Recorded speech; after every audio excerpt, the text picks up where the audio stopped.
In the shadow of Mount Kwando, where the winds spoke in hushed tones and the rivers carved ancient songs into the earth, there was a village named Lulumi. This village, tucked among the hills and rain-fed forests, held tales the world forgot. But none as chilling as the story of Adaora and her cousin Chioma. Adaora and Chioma had been raised as sisters, though their mothers were sisters themselves. They shared everything as children: stories, mangoes plucked from the orchard, and even secrets. But as they grew, so did the differences between them. Adaora was sharp, clever, and beautiful, but her beauty came with pride. Chioma was softer, gentler, and deeply spiritual. The villagers often said she was touched by the spirits, for she spoke to animals and her dreams often came true. She had the eyes of someone who could see beyond this world. One day, a mysterious traveler arrived at Lulumi. His name was Obis, a man of wealth and strange charm. He said little, but when he looked at you, it was as though he saw every story buried in your soul.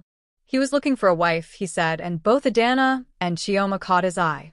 The elders, believing in tradition, left the choice to Obis. He chose Chioma. Adaora's rage burned like the dry season bushfires.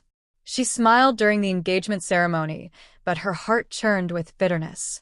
In her mind, Chioma had taken everything: attention, admiration, and now, the man she loved. The wedding was set under the full moon, 1 week away. But 3 days before the ceremony, Adaora invited Chioma to fetch herbs by the Kava Cliffs, a place both sacred and feared. The villagers believed the cliffs were guarded by ancient spirits who punished liars and protected the innocent. Chioma, trusting as always, followed. They climbed to the highest point. The forest stretched below, like a sea of green waves. Birds circled. The wind howled. And there, in a moment as fast as a breath, Adaora pushed her. Chioma's scream echoed, then was swallowed by the void. Her white wrapper fluttered like a falling dove, and then nothing. No thud. No cry. No sign of a body. Adaora waited, heart thundering. She peered over the edge. Only trees. Unbroken. Still. She climbed down carefully, searching for any sign, but there was nothing. No blood. No torn cloth. Just silence. She returned to the village, face soaked in tears. Chioma slipped, she told them. The path crumbled beneath her feet. The villagers mourned. But without a body, Chioma could not be properly buried. The Dibia, the village seer, warned, when the dead are not found, they are not truly dead. They walk where they should not. Strange things began to happen. Every night, Adaora heard knocking on her door, 3 slow knocks, then silence. She'd open the door to find nothing, only the faint scent of hibiscus, Chioma's favorite flower. She began seeing a white figure in the forest, just beyond the reach of torchlight. Sometimes she'd wake to find her mat soaked with cold river water.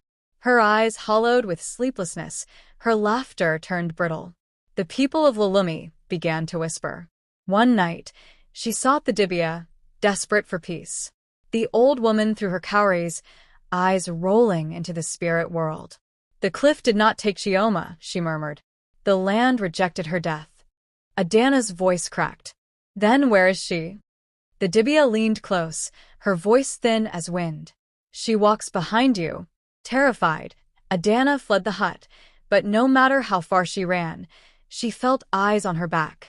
Her shadow no longer moved with her. It lagged, then smiled. On the night of the would-be wedding, the village gathered to offer prayers for Chioma's spirit. Adaora sat alone near the cliff's edge, haunted and pale. The wind whispered her name. And then Chioma returned, but she was not the same. She walked into the village barefoot, wrapped in a white cloth, her hair wet, eyes glowing faintly with an otherworldly light. She said nothing as she moved through the crowd, straight to Adaora. You pushed me, Chioma said, her voice like thunder in a shell. But the cliff did not accept my blood. The forest caught me. The spirits raised me.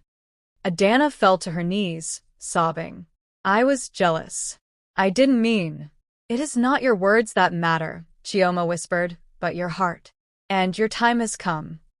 Before the villagers could blink, Adaora collapsed. Her body twisted, her mouth open in a silent scream. Her skin turned gray, her eyes rolled back, and then she lay still. The Dibia stepped forward and placed a kola nut on Adaora's chest. It cracked open on its own. "Judgment has passed," she declared. The spirits chose mercy for one and justice for the other. But that was not the end. Chioma remained in the village, but no longer as a bride. She built a small hut near the Kava cliffs and lived there in solitude. She tended to the injured animals, spoke to the spirits, and children would go to her with dreams they didn't understand. It was said that Chioma had died and returned half human, half spirit, a bridge between the worlds. She never aged. And every year, on the night she was pushed, the wind at the cliffs would whisper her name, and a white dove would circle the skies. As for Adaora, her body was buried far from the village, but her spirit was never at peace. Travelers spoke of seeing a figure near the cliffs, reaching out, begging not to fall. Some say the forest won't let her forget.